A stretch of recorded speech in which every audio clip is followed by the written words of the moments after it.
है कुदरत का अनमोल तोहफा, ये ममता का सागर, मोहब्बत का दरिया है। हर नस्ल हर देश पर कर्ज इसका बनाया गया, त्याग को फर्ज इसका।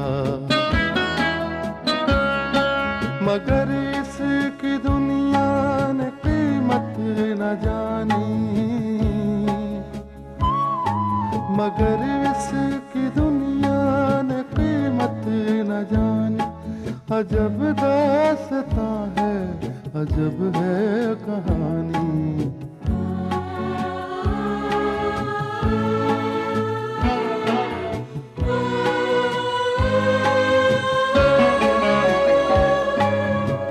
हॉस्पिटल में राजेश की हालत अब नॉर्मल है।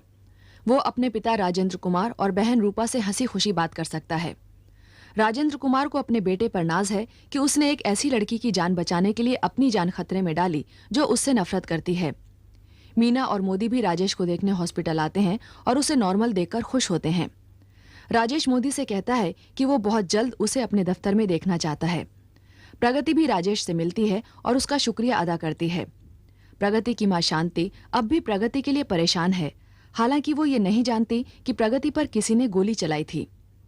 डॉक्टर शकुंतला प्रगति की मां को विश्वास दिलाती है कि जल्दी ही प्रगति उसके पास होगी। डॉक्टर अनिल भी शांति से यही कहता है। शांति डॉक्टर अनिल से मीना के बारे में पूछती है। डॉक्टर अनिल उसे बताता है कि वो राजेश को देखने हॉस्पिटल गई है। शांति डॉक्टर अनिल से जानना चाहती है कि राजेश किस वजह से हॉस्पिटल में है। अनिल बताता है कि किसी की जान बचाने के लिए राजेश ने अपनी जान खतरे में डाली थी और वो जख्मी हो गया था, लेकिन वो प्रगति का नाम नहीं लेता। शांति राजेश की तारीफ करती है और कहती है कि वो एक अच्छा लड़का है।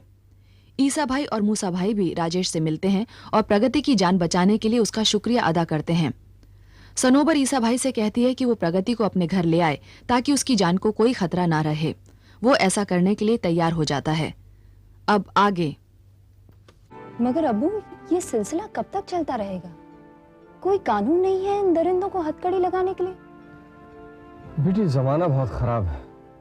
हमें मालूम है कि मुजरिम कौन है, पुलिस जानती है कि मुजरिम कौन है,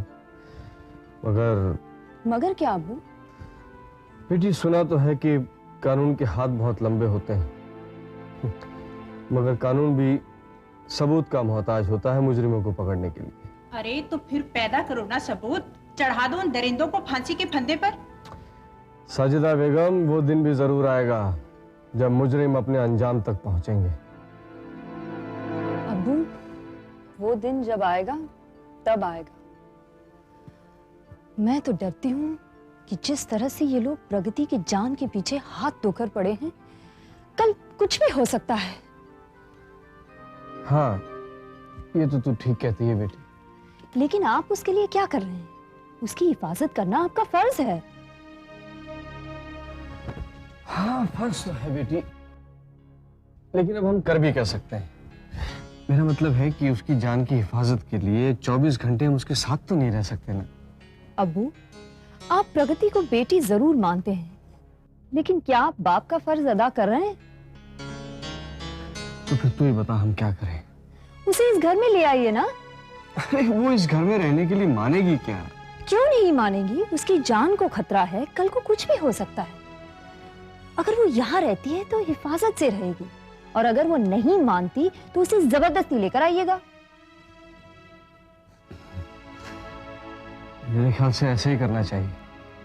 अगर हम उसे यहाँ ले आएंगे तो मैं और मूसा मिलकर कम से कम उसकी जान की हिफाजत तो कर सकेंगे। ईसा भाई 16 आने सच बोलता है। जब तक प्रगति यहाँ रहेगी, कोई उसकी तरफ आंख उठाकर भी नहीं देख सकता। ढाल बन जाएंगे हम उसके लिए। तो मेरे ख्याल से वक्त बर्बाद नहीं करना चाहिए, अभी प्रगति को जाकर ले आए। चलिए चलो मूसा। प्रगति बेटी, हम तेरे बारे में भी बात कर रहे थे। मैं जानती हूँ, आपकी सारी बातें मैंने सुन ली, तो बस ये तय हो गया, आज के बाद तुम यही रहोगी। सनोबर, तुम मुझे इस घर में बंदी बनाओगी, मुझे यहाँ से निकलने नहीं दोगी, मुझे यहाँ छुपा कर रखोगी, लेकिन कब तक? मैं आपसे एक बात पूछूं, अगर आपके दुश्मन आपको मारने की कोशिश करते हैं तो क्या आप डर के मारे छुप जाएंगे? हम कोई बुज़दिल हैं जो डर के मारे छुप जाएंगे? अरे बल्कि डटकर उनका मुकाबला करेंगे, लड़ाई करेंगे। तो फिर आप मुझे बुज़दिल क्यों बना रहे हैं? मुझे इस लड़ाई, इस मकसद से रोक क्यों रहे हैं आप? मुझ पर पाबंदी क्यों लगा रहे हैं? ईसा भाई, ये लड़ाई मैं छुप छुप कर नहीं लड़ सकती। अब मैंने भी कमर कस ली है। आज तक वो मुझ पर वार करते रहे और मैं बचती रही, लेकिन अब मैं वार करूंगी। ऐसा वार जिससे वो मरे नहीं, जिंदा रहे, तड़प तड़प कर मरने के लिए। शायद तू ठीक कह रही है बेटी। दरअसल तेरी लड़ाई हक और सच्चाई की है, इसलिए हम तुझे रोकेंगे नहीं, बल्कि दिन रात तेरी इस लड़ाई में तेरा साथ देंगे।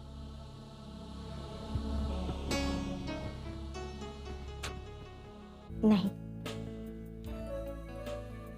अनिल के साथ उस हॉस्पिटल में मेरी मुलाकात एक शख्स से हुई। उसने मुझे जीने का हौसला दिया और मैं उससे प्यार करने लगी। लेकिन डॉक्टर अनिल, है ना कहानी इंटरेस्टिंग? बहुत। लेकिन डॉक्टर अनिल से आपकी शादी कैसे होने वाली है? प्रगति, हम तीनों गहरे दोस्त होने लगे, डॉक्टर अनिल और वो तीसरा आदमी। ये दोस्ती भी एक नया मोड़ लेने लगी। मैं जिससे प्यार करती थी, मैंने अपने प्यार का इजहार उसके सामने किया। पता चला वो मुझसे प्यार नहीं करता। तो फिर किससे प्यार करता था? ये मैं नहीं जानती थी, मगर उसने मुझे बताया कि डॉक्टर अनिल मुझसे जुनून की हद तक प्यार करते हैं। मीना जी, आपने अभी तक ये नहीं बताया कि वो तीसरा आदमी कौन था? वो तीसरा आदमी राजेश बाबू थे। और फिर एक दिन मैंने उनसे पूछा कि उन्होंने मेरी मोहब्बत को क्यों स्वीकार नहीं किया, तो पता चला कि वो एक लड़की से प्यार करते थे और उसका नाम प्रगति है। उसके पर्स में मैंने तुम्हारी तस्वीर देखी थी और ये तस्वीर मैंने अनिल को दिखाई। तो फिर एक नई बात मालूम हुई। कौन सी बात? यही कि तुम्हारी अनिल से शादी होने वाली थी। मीना जी, अब ये सब बातें कहने और सुनने में क्या फायदा? प्रगति, तुमने मेरी दोस्ती को कबूल किया है ना? इसमें कोई शक है? तो फिर तुम मेरी एक बात सुनोगी? एक क्या, मैं आपकी 10 बात सुनूंगी। तो फिर पहली बात ये है कि तुम मुझे मीना जी नहीं कहोगी, सिर्फ मीना कहोगी, क्योंकि तुम मेरी दोस्त हो ना। ठीक है, मान ली आपकी बात। क्या? अब मान ली तुम्हारी बात। Very good. और दूसरी बात क्या है? प्रगति, मैं चाहती हूँ कि तुम मेरे साथ राजेश बाबू को देखने हॉस्पिटल चलो। क्यों नहीं आना चाहती हो? नहीं, ऐसी कोई बात नहीं है। तो फिर चलो ना। ठीक है, चलते हैं। प्रगति, 1 मिनट, मैं अभी आई।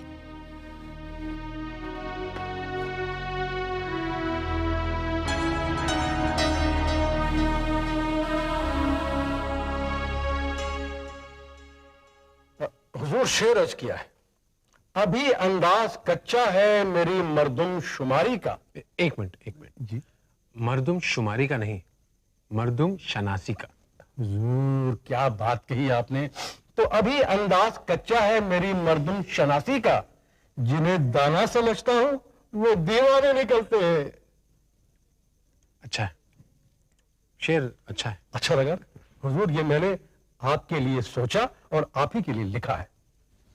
मेरे लिए?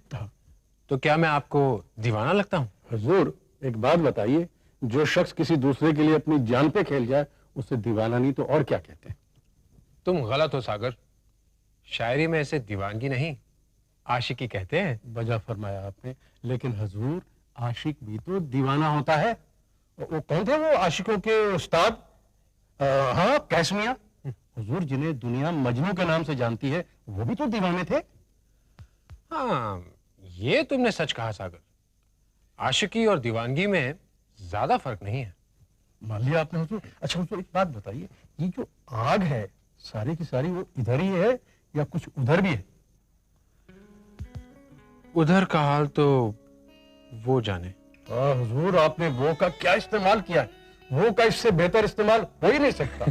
वो जब मेरे करीब से होकर गुजर गए, कुछ खास दोस्तों के भी चेहरे उतर गए। बहुत अच्छे सागर, बहुत अच्छे, वेरी गुड। लेकिन हुजूर, एक बात बताइए, वो है कौन? वो मैं बताता हूँ सागर। हाँ, डॉक्टर साहब, वो का आपने भी बहुत बढ़िया इस्तेमाल किया है। वो अब वो पर एक शेर सुन लीजिए। सुनाइए। वो बात सारे फसाने में जिसका जिक्र न था, वो बात उनको बहुत नागवार गुजरी है। हाँ हुजूर, तो आप बता ही दीजिए वो है कौन? सागर, ये जो वो है ना, ये एक पर्दा नशी है, ये एक राज है। हुजूर, फिर तो राज को राज ही रहना चाहिए। हाँ सागर, राज को राज रहना चाहिए, बताया नहीं जाना चाहिए। ठीक है। अब अगर आप मुझे इजाजत दें जी, तो ये महफिल मुशायरा खत्म करूं, जी, जैसे कि मैं अपने मरीज से उसका हाल पूछ लूं। हुजूर, क्यों नहीं, जरूर पूछे। राजेश, कैसी तबीयत है तुम्हारी अब? तबीयत तो वैसे अब राजेश बाबू, सेहत मुबारक हो। शुक्रिया। हाँ, तो मैं कह रही थी मीना, मुझे तुमसे बहुत जरूरी बात करनी है, जरा बाहर आना। जरूरी बात क्या? अरे मुझे तुमसे कुछ काम है। ओह,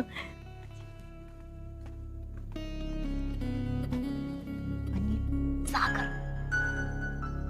सागर, जरा आप भी बाहर चलेंगे, मुझे आपसे भी बहुत जरूरी काम है। हुजूर, आपको मुझसे काम है?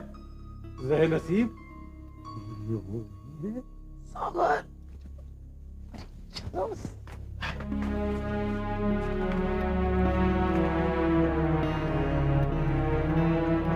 अब आपकी सेहत कैसी है? आप इस तरह क्या देख रहे हैं? मैंने कभी सोचा भी नहीं था कि आपसे कभी इस तरह मुलाकात होगी। ये मुलाकात तो एक हादसा बन गई मेरे लिए। हादसों का नाम ही जिंदगी है राजेश। हाँ, और इस हादसे ने मेरी जिंदगी ही बदल दी। मेरी जिंदगी भी एक हादसे ने बदली है। तो क्या मैं ये समझ लूं कि अब आप मुझसे नफरत नहीं करती, मोहब्बत करती हैं? वो बड़े नसीब वाले होते हैं जिन्हें मोहब्बत रास आती है। मैं तो मोहब्बत के हाथों लुट चुकी हूं, बर्बाद हो चुकी हूं। अब तो मोहब्बत के नाम से ही मुझे डर लगता है। प्रगति जी, अगर मोहब्बत से डर लगता है आपको, तो आप मुझसे नफरत ही कीजिए। कम से कम इसी बहाने एक रिश्ता तो कायम रहेगा। आप मुझे भूलेंगी तो नहीं? मैं आपको कभी नहीं भूल सकूंगी। अपने एहसान करने वालों को कौन भूल सकता है?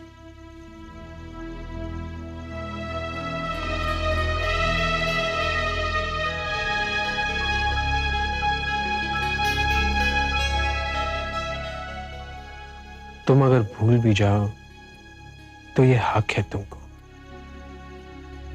मेरी बात और है, मैंने तो मोहब्बत की है। अंकल, मैं अंदर आ सकता हूँ? हाँ बेटे, आओ।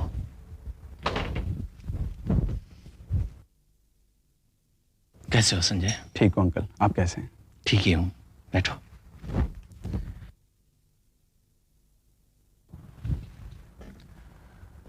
बेटे, मुझे तुम्हारे वालिद की मौत का बेहद अफसोस है। नहीं अंकल, उनकी मौत नहीं, कत्ल हुआ था उनका। हाँ, ये तो मैं भी जानता हूँ, लेकिन किसने कत्ल किया था ये मुझे नहीं मालूम। मैं जानता हूँ कि मेरे डैडी का कत्ल किसने करवाया था। जब तुम जानते हो बेटे, तो कुछ करते क्यों नहीं? अंकल, मेरे पास अभी ठोस सबूत नहीं है, इसलिए मैं कातिल के गिरेबान में हाथ नहीं डाल सकता। एक बार सबूत हाथ लग गए, फिर मैं इस केस पे जरूर एक्शन लूंगा। बेटे, तुम्हारे वालिद की मौत का प्रगति के जहन पे इतना गहरा असर हुआ है कि वो अपने आप को उनकी मौत का जिम्मेदार समझने लगी है। और तुम तो जानते हो बेटे कि प्रगति की जान को भी बहुत खतरा है, इसलिए तुम्हें उसका ख्याल रखना होगा। मैं जानता हूं अंकल, और इसलिए मैंने उनके दुश्मनों के यहाँ नौकरी कर ली है, लेकिन वो लोग ये नहीं जानते हैं कि मैं प्रगति जी के लिए काम कर रहा हूँ। तब तो तुम्हें बहुत ही एहतियात बरतनी होगी, क्योंकि जो लोग तुम्हारे वालिद की जान ले सकते हैं वो तुम्हारी भी जान के दुश्मन हो सकते हैं। बेटे, मैंने तुम्हें आज इसलिए यहाँ बुलाया है कि तुम्हारे वालिद उनकी मौत से 2-3 दिन पहले मुझसे आकर मिले थे। शायद उन्हें इस बात का एहसास हो गया था कि उनकी जान को खतरा है, और इसलिए उन्होंने ये सील्ड लिफाफा दिया कि अगर खुदा न खास्ता उन्हें कुछ हो जाए तो ये मैं तुम्हारे हवाले कर दूं। मैंने तुम्हें ढूंढने की बहुत कोशिश की, आखिर प्रगति ने तुम्हारा पता बताया।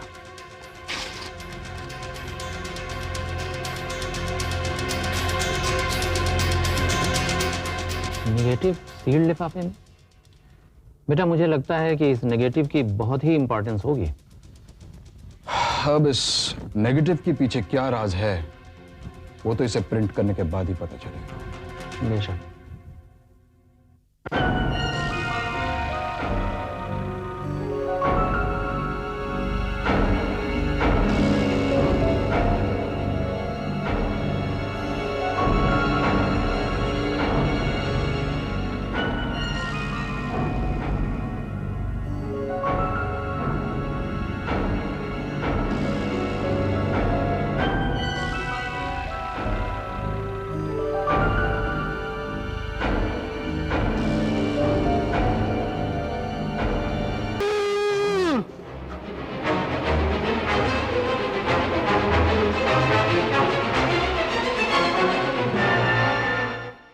डैडी,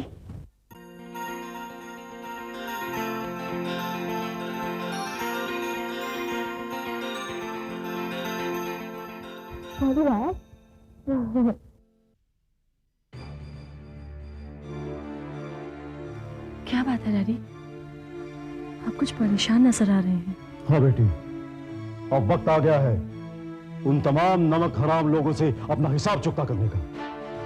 किसकी बात कर रहे हैं आप? जिन्होंने मुझे धोखा दिया है, मुझसे फरेब किया है, दोस्त बनकर मेरी पीठ पे छुरा भोंका है। कौन है वो लोग? ठाकुर रुद्र प्रताप और विनोद ठाकुर की। लेकिन उन्होंने किस तरह आपकी पीठ पे छुरा घोंपा है? उसका सबूत है यह तस्वीर।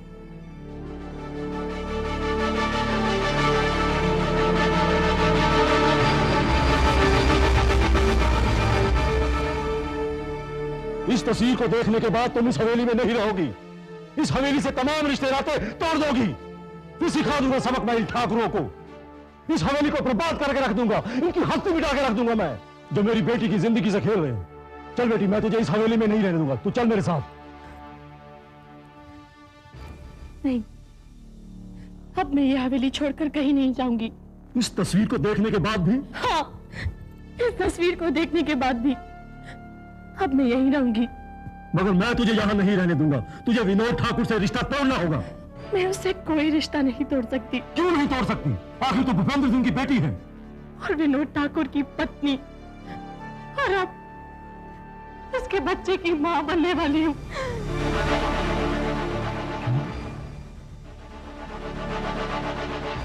मगर बेटी, उसका तो अमिता से। प्लीज डैडी, आप अमिता के बारे में ऐसी कोई भी बात नहीं करेंगे, क्योंकि अब अमिता करण की पत्नी है। क्या करण को इस बात का पता था? हाँ, वो उन दोनों के ताल्लुकात को जानता था। ये सब कुछ जानते हुए अमिता तो खुदकुशी करने गई थी, मगर करण ने उसे बचा लिया और उसके साथ शादी भी कर ली। मगर वो हवेली में क्यों रहते हैं? माँ जी उन्हें यहाँ लेकर आई है। लेकिन उन्होंने ऐसा क्यों किया? डैडी, माँ जी एक औरत है और इस हवेली की मान और मर्यादा उन्हें अपनी जान से भी ज्यादा प्यारी है। उन्होंने जो कुछ भी किया है इस हवेली की इज्जत को बचाने के लिए किया है, और अब जो कुछ मैं करूंगी वो भी इस हवेली की इज्जत को बचाने के लिए ही करूंगी। ये चाहत की मूरत, वफा की निशानी, अजब दास्तां है, अजब है कहानी।